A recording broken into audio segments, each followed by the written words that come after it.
This is me again, Mercy Favor. Thank you for subscribing to my YouTube channel. I assure you that you're not going to regret this. So we've been learning a lot of technical skill, and the skill of the day today is we are doing a table d'hôte setup. We're doing a table d'hôte setup.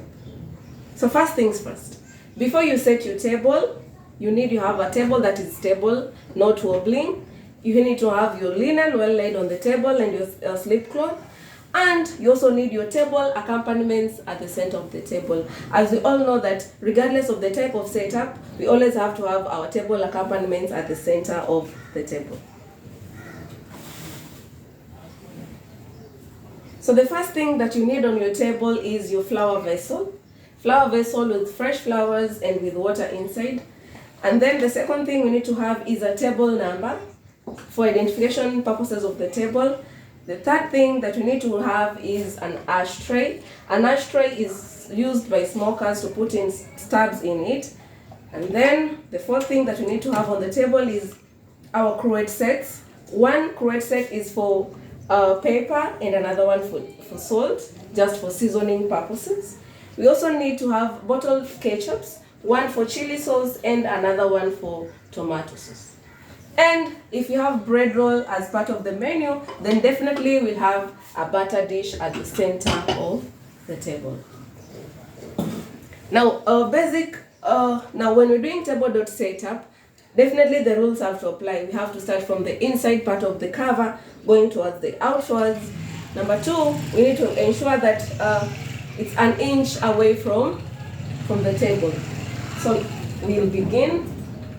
The first thing that you need on the table is your napkin. And your napkin, you can do it any other napkin folds.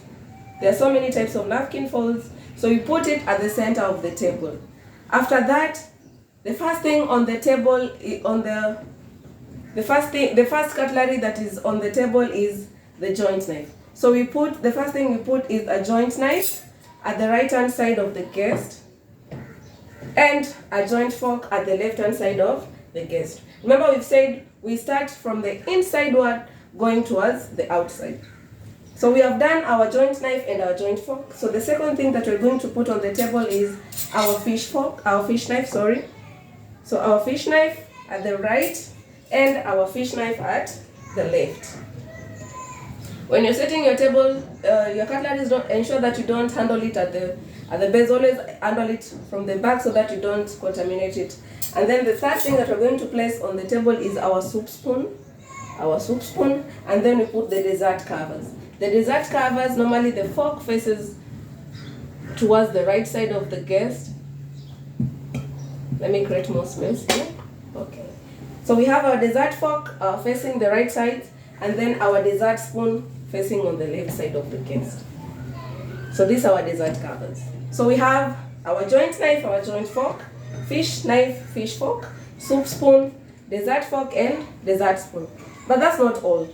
We also need to have our dessert plates, our glass of water, our side plate, and our side knife.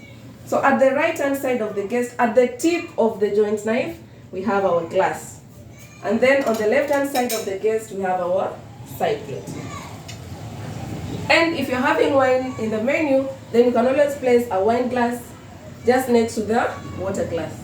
And finally, on the table accompaniments, you can also add your menu card for the guests to see what you're selling in the restaurant. So this is basically on how we do our table d'hôte setup. We have the joint knives, the joint cover, then we have the fish covers, then we have the soup spoon, then we have the side plate and the side knife. We have the dessert covers and our glass of water. And that's how we set our table d'hôte setup. Once again, I'll say thank you for subscribing to my YouTube channel. Help me help you be professional at what you do. Thank you, and follow me for more. Cheers.